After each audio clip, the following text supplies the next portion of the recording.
Bueno, vamos entonces a la clase correspondiente para el día de hoy. Clase número 7. Nos toca desarrollar principios para recibir las demandas. Esto es oración, vida devocional. Estamos avanzando sobre lo que ayer dimos inicio y ya hoy estamos en la hora número 7 de clase. Y la única forma que recibamos nuestras demandas es que hagamos solicitud de ellas. Según Mateo 7, 7 y 8, el demandar forma parte de un principio. Sabemos que hay cosas que vamos a recibir de Dios sin demandarla, cosas que están incluidas en un pacto incondicional donde Dios moralmente está comprometido con Él mismo, pero hay otras que solo vendrán cuando las demandemos.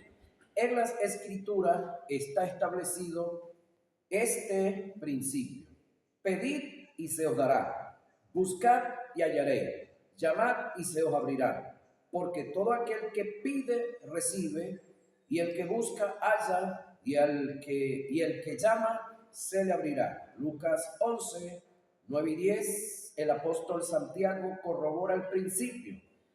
Pero no tenéis lo que deseáis porque no pedís. Santiago 4, 2. Indiscutiblemente para recibir hay que demandar. Hay oportunidades donde recibimos sin pedir, y eso es, o eso se debe a dos cosas. Uno, a que otros intercedieron en la demanda por nosotros. Uno. Y dos, por causa del compromiso, que Dios tiene con nosotros. Por lo tanto, tomemos en cuenta este principio. Solo el que toca se le abre, el que busca halla, y el que pide se le dará. Todo lo que demandemos debe estar incluido en tres factores que son muy determinantes. En bendiciones, muy determinantes. En bendiciones, como primera parte, es todo aquello que Dios ha hecho y me ha dado y que forma parte de mi herencia. ¿Como qué cosas pudiéramos decir ahí? El perdón de el pecado y el perdón de los pecados. También la sanidad para nuestros cuerpos, la sanidad psíquica para nuestras vidas, el ser librado de los poderes de las tinieblas. Son cosas que ya son una realidad, que ya son una bendición, que en el mundo espiritual es algo que ya Cristo ganó, granjeó, tiene almacenado para nosotros, pero nosotros tenemos que conocerlo, creerlo, por supuesto, confesarlo y caminar en ello. Es decir, movernos y saber que ya esto es una bendición, lo que ya es una realidad. Y eso tiene que ver con lo que es nuestra herencia. Es mi legado, es todo lo que recibí de Dios en Cristo por causa del sacrificio sustitutivo de Él a favor nuestro, que me hace completo. Reitero, las bendiciones ya son un hecho en lo posicional, pero para que sean tangibles, visibles en lo posesional, debemos demandar. Ellas no vienen solas. Jesús dijo: pedid y se os dará. Ahora yo quiero que usted haga un análisis de usted en lo personal. ¿Hace cuánto tiempo usted le entregó la vida a Jesús? ¿10 años? ¿15 años? ¿20 años? Pregunto, ¿hace cuántos años tenía el perdón de sus pecados ya listo para que usted lo recibiera? Hace muchos años, desde que Cristo murió y resucitó, ya eso estaba listo. ¿Desde cuándo usted lo está disfrutando? En mi caso, 18 de agosto del año 86, estoy disfrutando el perdón de lo que fue, porque ya no hay mi pecado. Eso hacía 1986 años, ya era una realidad, pero en mí no era una realidad. Hasta cuando yo no creí Acepté, confesé y di el paso. De ahí para acá yo lo estoy disfrutando, pero ya eso estaba listo. Entonces, eso es lo que es una bendición.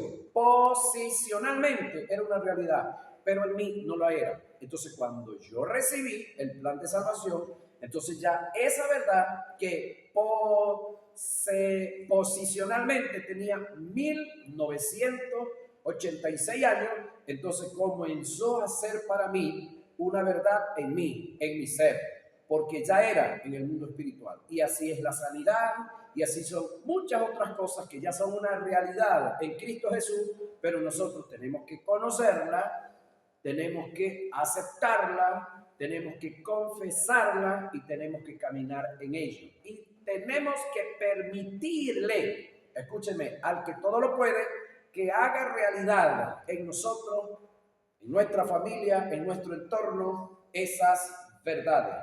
Pedid y se os dará. Hay que tomar en cuenta que esto lo dijo Jesús en una dispensación, oiga, caída, donde no se había dado el acto de regeneración del hombre en su estado caído, en Adán. En este tiempo las cosas cambiaron. Nosotros ya fuimos regenerados. Somos hijos de Dios, por lo tanto, no tenemos que pedir, debemos demandar, pero el principio se cumple. Hay que demandar para recibir, señores y señores. Bendito sea el Dios y Padre de nuestro Señor Jesucristo, que nos bendijo, verbo, tiempo pasado, con toda bendición espiritual en los lugares celestiales en Cristo Jesús. Ahora, eso está en Efesios 1:3. ¿Necesitamos nosotros bendición en este tiempo? No, ya las tenemos todas. Está registrado en la palabra. Pero pregunto, ¿creo yo que tengo todas esas bendiciones? ¿Vivo yo como que tengo todas esas bendiciones? ¿Confieso yo para mi vida que yo me estoy moviendo en todas esas bendiciones? Ese es otro detalle en el cual usted y yo tenemos que estar claros y movernos. En promesas del término en griego evangelia, es todo lo que Dios está comprometido a darme o hacer por mí, y tiene que ver con el fruto. Debemos tomar en cuenta la diferencia que hay entre una bendición y una promesa, con el fin de ser eficaz en la oración y tener respuestas de ella. En algunos casos, el lenguaje que usamos en la oración para demandar una bendición es el que usamos para reclamar una promesa. Y por igual, cuando estamos reclamando una promesa, lo hacemos como que, si se trata de una bendición, orar de esta manera es hacerlo en una forma desorientada, en total desorden, quebrantando los principios establecidos, cercenando la posibilidad de que la oración sea respondida, por la razón de que Dios nunca pasará por alto los principios que Él mismo estableció. Entonces ahí es donde usted y yo tenemos que conocer un poco sobre lo que es la oración, qué es lo que estamos haciendo. Debemos de conocer qué es lo que es una promesa y qué es lo que es una bendición. Yo no puedo aspirar que de la única manera que yo voy a ser libre de los ataques del diablo o de algún ataque en específico del diablo, bien sea en lo espiritual, en lo psíquico o bien sea en lo físico, es el día que Cristo venga por su iglesia y nos transforme. Podemos serlo antes, pero para eso tenemos que ver la Escritura como tal y aferrarnos a ella. Enseriarnos en cuanto a lo que está escrito, en cuanto a lo que ya conocemos y lo que no conocemos, procurar conocerlo. Conoce la diferencia que hay entre una bendición y una promesa. Nunca podemos intercambiar los valores, porque es como que usted agarró su vehículo y le colocó la batería, pero colocó el cable del positivo al negativo y el de negativo al positivo. ¿Qué va a suceder? ¿Va a prender el carro? Ok, se le va a prender el carro, sí, pero no va a prender el carro. Son dos cosas diferentes, ¿verdad? Entonces, el positivo debe estar en el positivo y el negativo en el negativo, como debe ser. Entonces debemos de aprender a diferenciar entre uno y el otro. Asimismo debemos de aprender a diferenciar entre una bendición y una promesa. Por otro lado, hay que entender que la bendición no es compatible con la esperanza. La bendición posicionalmente ya fue dada y se obtiene por la fe.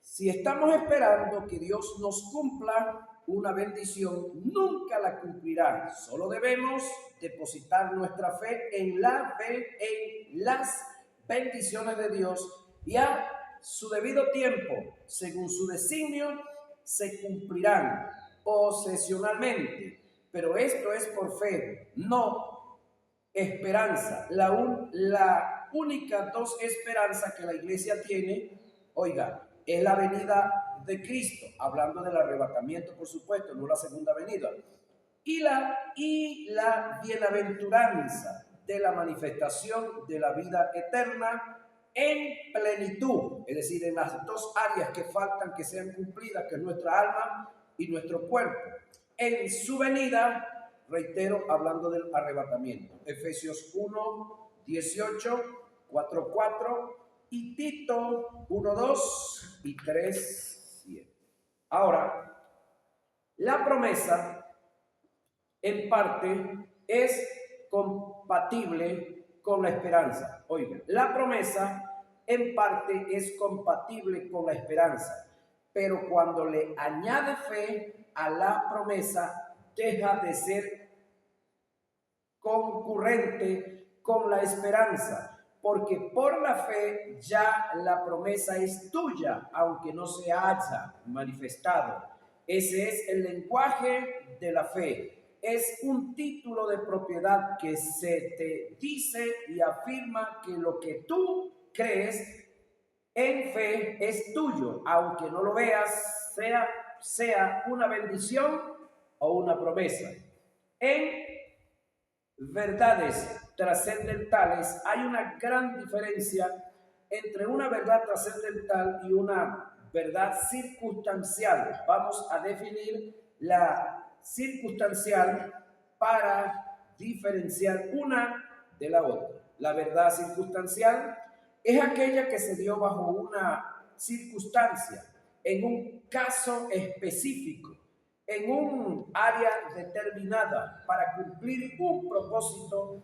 Dicha verdad está adherida y ajustada a los designios de Dios y a la voluntad determinante de Dios para ese momento. Muchos personajes del Antiguo Testamento se movieron en fe en estas verdades, pero dichas verdades no nos sirven para movernos en fe y en oración en estos tiempos, a menos que Dios en sus designios haga de estas verdades circunstanciales una trascendencia y pasen a ser circunstanciales para nosotros y las podamos tomar en fe. Voy a dar ejemplos bíblicos de lo antes escrito. Dios le dijo a Moisés que todo lugar que pisare la planta de sus pies será de él. Esta es una verdad circunstancial que encierra una promesa, pero que fue dada única y exclusivamente a Moisés. Esto a más nadie le sirve, a menos que Dios en su designio y en su voluntad decida hacer de esa verdad circunstancial una trascendencia y nos sirva para tomarla en fe, que fue el caso de Josué. La verdad que Dios le dijo a Moisés bajo una circunstancia, se la dio a Josué en la misma circunstancia. Todo lugar que pisare la planta de vuestros pies será vuestro, desde el desierto hasta el Líbano, desde el río Éufrates hasta el mar occidental será vuestro territorio. Deuteronomio 11:24. Este fue el caso de Moisés Esta verdad que se dio en Moisés también se dio en Josué. Lo circunstancial pasó a ser trascendental para Josué, pero siguió siendo circunstancial en él, no pasó para más nadie. Aconteció después de la muerte de Moisés, siervo de Jehová, que Jehová habló a Josué, hijo de Nun, servidor de Moisés, diciendo: mi siervo Moisés ha muerto, ahora pues levántate y pasa este Jordán, tú y todo este pueblo, a la tierra que yo les doy a los hijos de Israel. Yo os he entregado, oiga la expresión de Dios, yo os he entregado. Ya va. ¿Qué está hablando Dios aquí? Uno, está hablando en fe. Segundo, es un lenguaje de lo que tiene que ver con lo posicional en el mundo espiritual.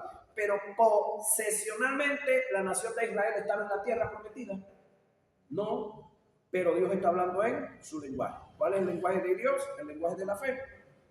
Ok, yo os he entregado, como lo había dicho Moisés, todo lugar que pisare la planta de vuestros pies será vuestro. Josué 1, 1 y 3.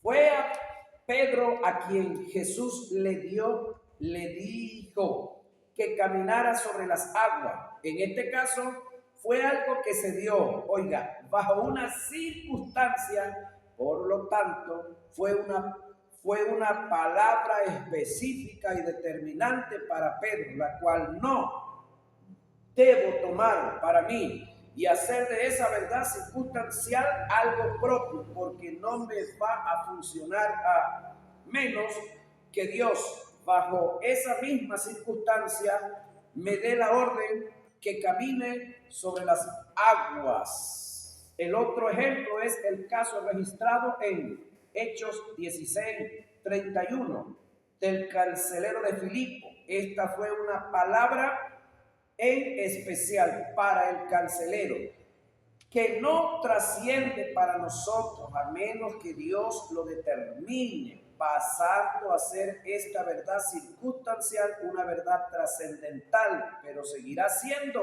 circunstancial para mí, porque a otro no le sirve a menos que Dios lo determine. Él será salvo, al caso acá, será salvo tú y tu casa, específicamente a un individuo. Es una promesa muy específica y personal para el carcelero.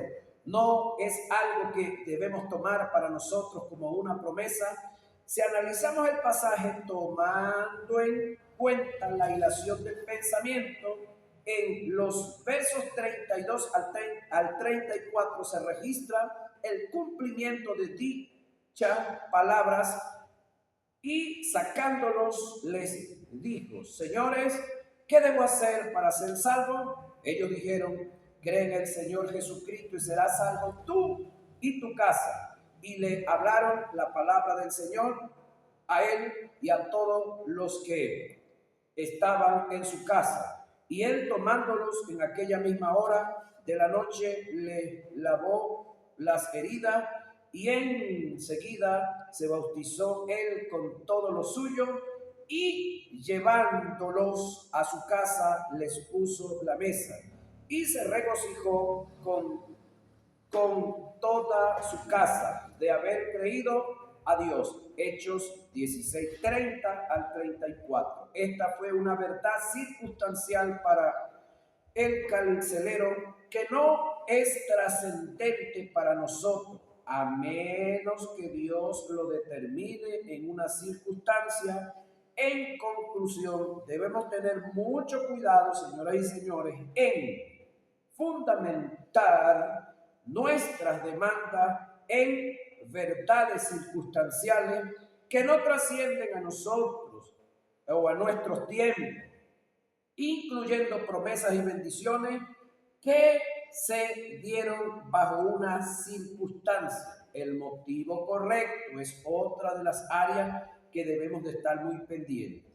Debemos tomar en cuenta que Dios está comprometido, oiga, a suplir nuestras necesidades, no nuestros caprichos. ni vanidades. En Santiago 4:3 hay un principio que respalda esta verdad. El texto dice: pedís y no recibís, porque pedís mal, oiga, para gastar en vuestros deleites. El término deleites del griego es hedone, que indica gratificación de los deseos, gratificación de los deseos naturales, como un instinto de egoísmo. Tiene que ver con el placer natural, personal, aislado de los que te rodean. Es decir, tiene que ver cuando yo pido única y exclusivamente para mí. Me olvido de buscar primeramente el reino de Dios y su justicia, y luego vendrían esas añadiduras a nuestra vida. Es decir, cuando nosotros venimos ante Dios con alguna demanda, debemos de pensar primeramente en el reino. Segundo, en nosotros, pero primeramente debe ser el reino. Ahora la pregunta es: ¿pertenezco yo al reino? Amén. Entonces, si el reino es beneficiado, automáticamente yo soy beneficiado. Ahora, ¿soy yo el único miembro del reino? No, habemos muchos. Entonces, cuando yo demando, cuando yo vengo con esa petición a Dios, yo debo pensar primeramente en el reino. Al pensar en el reino, indirectamente estoy pensando en mí. El detalle es que cuando yo pienso solamente en mí, me olvido del reino. Ahora, cuando yo pienso en el reino, debo de pensar en el resto de los que estamos dentro del reino, porque somos un solo cuerpo en Cristo Jesús. Si lo que vas a demandar no está en beneficio del reino de Dios y no está a favor de los que te rodean, no recibirás nada, por mucho que lo demandes. El secreto no está en demandar, sino en el motivo, el por qué y para qué lo haces. Si tu motivo no es correcto, no recibirás nada de lo que demandes. Con todo y que seas heredero de las bendiciones, Jesús dijo: buscad primeramente el reino de Dios y su justicia, y todas estas cosas os serán añadidas. Así que guarda el principio. Si lo que demandas beneficia al reino y a los que te rodean, lo que demandaste lo vas a recibir según lo dicho por Jesús, sin necesidad de demandar. Todas las cosas serán añadidas solo si ponemos el reino de Dios por delante. Cuanto más si demandamos colocando el reino por delante,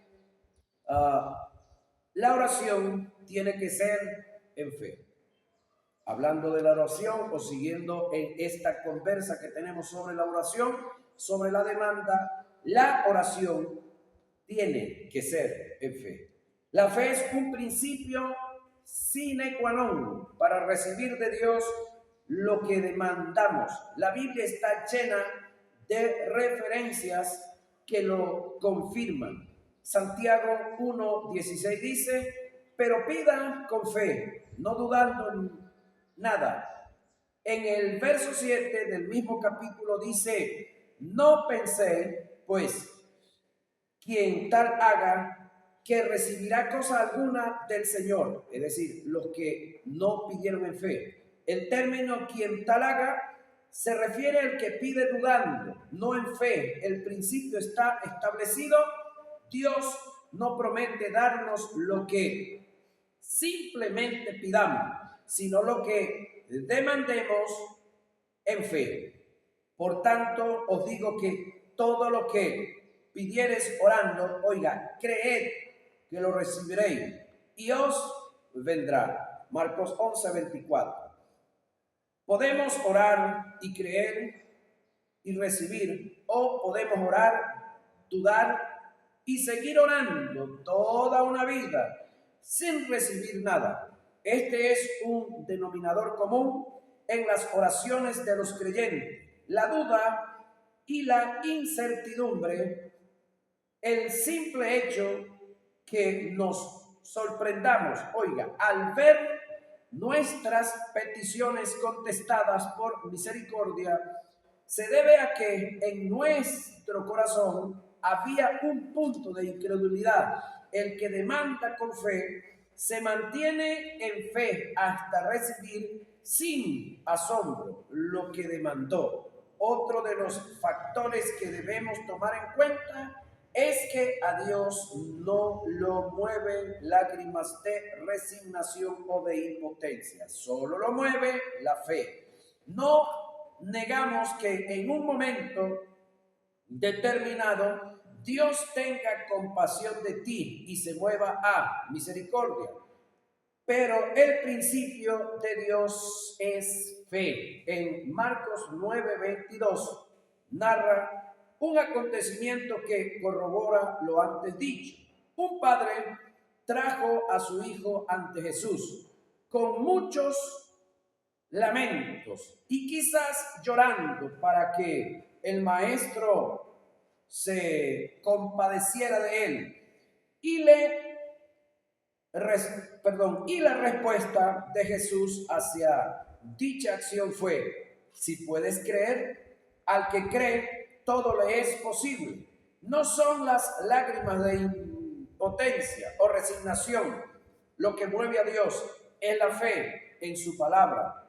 Es de suma importancia que obtengamos un conocimiento preciso y conciso del tema de la fe. La fe es un principio sine qua non para ver nuestras demandas contestadas. Hebreos 12 dice que Dios galardona a los que le buscan en fe, pero debemos tomar en cuenta que la fe en la oración encierra implícitamente principios que se deben conocer. Deposite la fe, oiga, en Dios, no en la oración. ¿Sí? Porque cuando yo deposito mi fe en la oración, yo estoy haciendo de la oración un Dios, y eso es un tipo de idolatría. Cuando yo deposito mi fe en las oraciones que hace Pedro, eso es un tipo de idolatría, fideísmo, creo que ya lo vimos, ¿verdad? Entonces, mi mi fe tiene que estar depositada en Dios, no en la oración, porque la oración es un medio, ¿sí? Un medio para alcanzar un fin.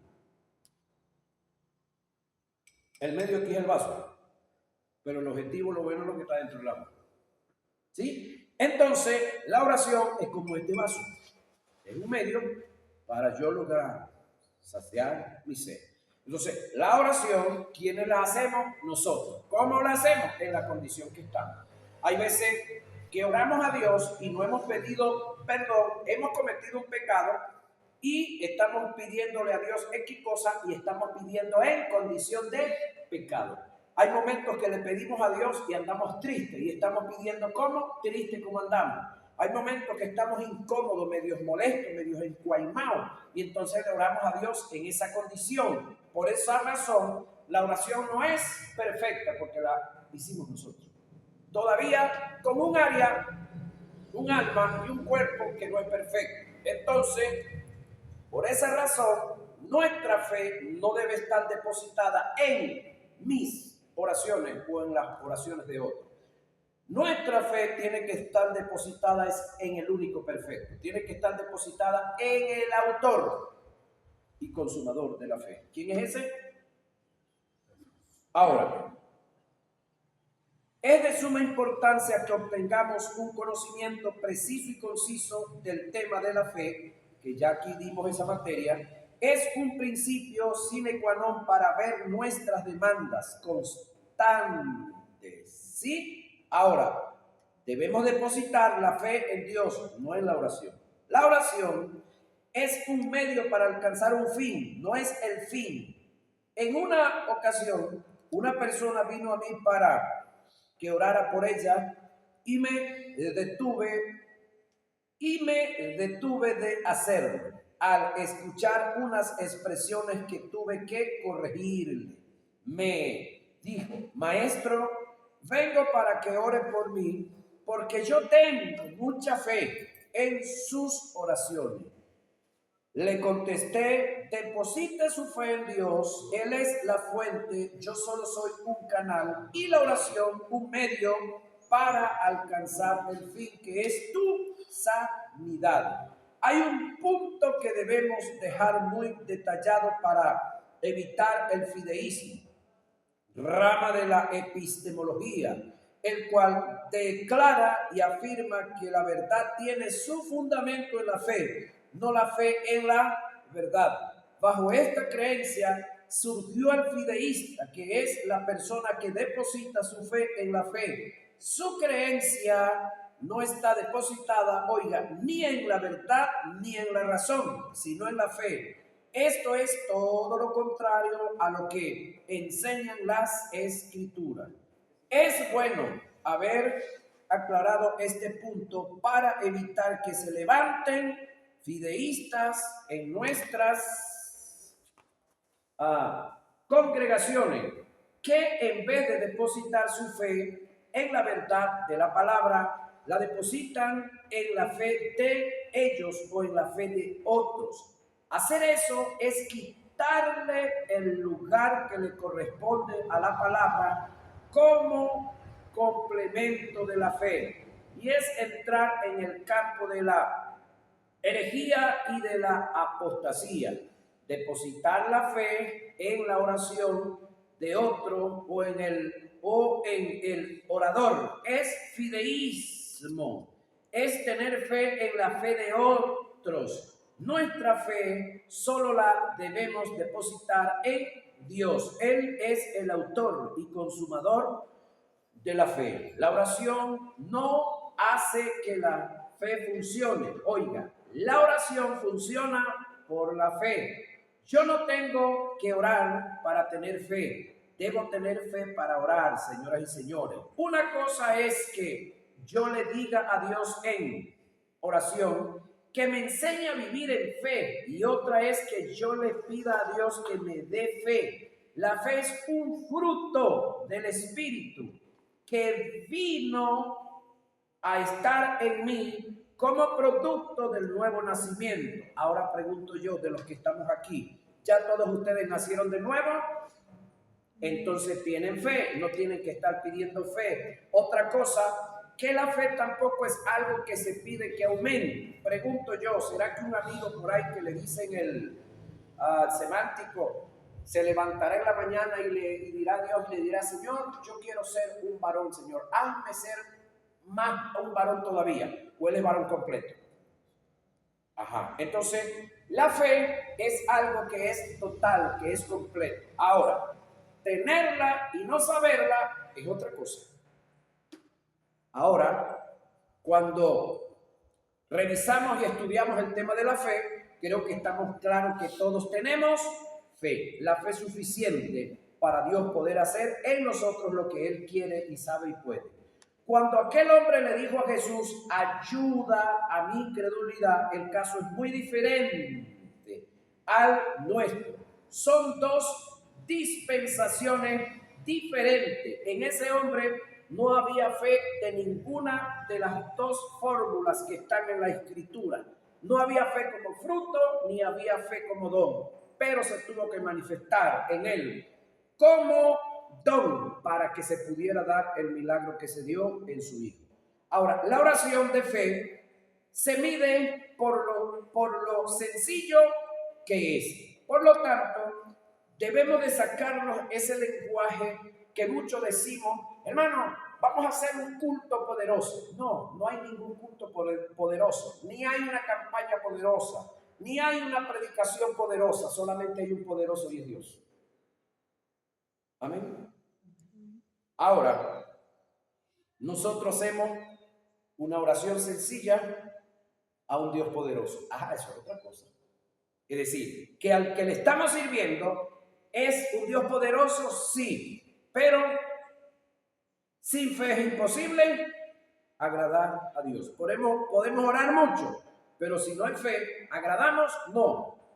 No hay un texto que diga que con oración agradamos a Dios. Pero si hay un texto que dice que sin fe es imposible agradar a Dios. Quiere decir que la oración tiene que ser en fe. Y ya los creyentes, pues la tenemos.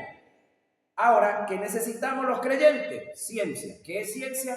Conocimiento, que es lo que estamos adquiriendo acá.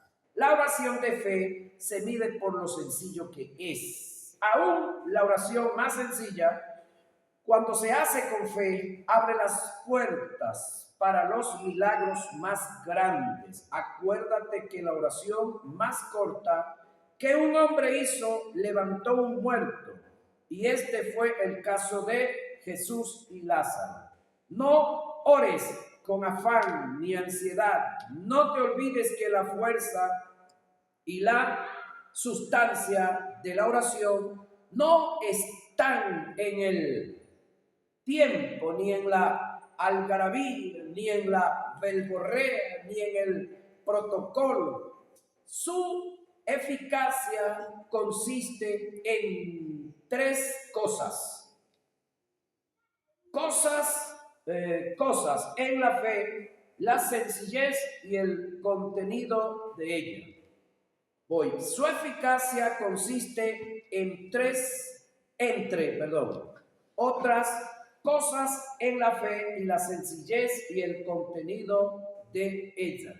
En la oración de fe no debe expresarse palabras tales como si es tu voluntad. ¿Sí? La oración de fe está fundamentada en un hecho, cumplido en Dios, que expresa la voluntad de Dios. Imagínate, Tato, que cometiste un supuesto negado, un pecado. Y entonces tú le llegas a Dios en oración: Señor, si es tu voluntad, ¿me puedes perdonar? Eso es fe. Estamos como el muchachito que llega y le dice: papá, mira, yo quiero bueno, pero es que tú no me lo vas a dar, no me vas a dar para yo comprarme el helado. De esa manera de un muchacho pedirle a papá. Entonces, ¿cómo hay que llegar? ¿Cómo llega el muchacho? Con la bolsita de una vez, echando el café, le dice: papá, mira, esta es la que me iba a llevar, ¿viste? Así viene uno por allí. Papá, mira, esta es la que me... Está bien así, mira, está bien así. Eso es seguridad. Eso es seguridad. Porque si llegas diciendo que, papá, yo te iba a pedir algo, pero es que tú no me lo vas a dar, entonces le llegaremos a decir nosotros a Dios, cometemos una falta o X, y le llegamos: Señor, mira, yo quería arrepentirme, pero ¿será que tú me vas a perdonar, Señor? Pregunto yo, ¿el sacrificio que hizo Jesús en la cruz del Calvario cubrió el pecado, el perdón de todo el pecado y el perdón de los pecados, sí o no? Ahora, ¿cuál es el propósito de Dios? Que todos permanezcamos en santidad plena. Sé santo como yo soy santo. Ahora, ¿cuál es la manera de que yo alcance la santidad una vez que yo he cometido un pecado? ¿Cuál es la manera? Una, que yo reconozca que cometí el pecado, que se lo confiese a Dios, y Dios está listo ya para perdonarnos hace mucho tiempo. ¿O no? ¿A qué? Entonces, en la oración de fe no deben expresarse palabras tales como: Señor, si es tu voluntad. La oración de fe está fundamentada, en hechos cumplidos en Dios que expresan la voluntad de Dios para nuestras vidas. De modo que orar en fe, es creer que ya hemos recibido lo que hemos demandado. Es parte de la bendición, es nuestra herencia. En caso que sea una promesa, está en la fidelidad de Dios cumplir su promesa. Por lo tanto, está de más decir si es tu voluntad. El caso registrado en Santiago en cuanto a la reprensión que hace a quienes toman decisiones sin tomar en cuenta a la soberanía de Dios, tiene que ver cuando se toman decisiones en la vida cotidiana sin tomar en cuenta la intervención de Dios en el curso normal de la naturaleza. Vamos ahora, perdón. Los que dicen hoy y mañana iremos a tal ciudad, perdón, y estaremos allá un año y fabricaremos y ganaremos cuando no sabéis lo que será mañana, porque ¿qué es vuestra vida? Ciertamente es como neblina que se aparece por un poco de tiempo y luego se desvanece, en lugar de lo cual deberías decir: si el Señor quiere, viviremos y haremos esto o aquello. Santiago 4, 13 y 15. La oración de intercesión. El término que equivale al verbo interceder viene del griego entuncano, que indica rogar, rogar, hacer súplica o petición a bien o a favor de otro. Su más amplio significado es, buscar auxilio a favor de otro. Es decir, cuando usted se mete en algún problema, se mete en alguna dificultad y busca el auxilio y busca la orientación y busca el compadrísimo de otro a favor suyo, es porque usted sabe que en sus capacidades el asunto no se da. Entonces, ¿qué hacemos? Buscamos el apoyo en otro y en otra. Buscamos el apoyo en un abogado cuando el caso tiene que ver con las leyes. Buscamos el apoyo en un ingeniero cuando el caso tiene que ver con alguna de las áreas que yo desconozco. Buscamos el apoyo en un mecánico cuando yo desarmé la moto y no encuentro cómo armarla, o la armé y me sobraron repuestos, y así sucesivamente. Busco el apoyo en otro que tiene más tiempo que yo en la vida, cuando tengo un problema familiar, cuando tengo un problema en el área social en la familia. Busco el apoyo en el médico cuando el asunto se me torna un poco oscuro en el área de la salud. Entonces, esto tiene que ver con buscar quien interceda, o en este caso nosotros interceder por otro. Pero vamos a dejarlo para la próxima hora de clase para no lucharlo, ya que se nos fue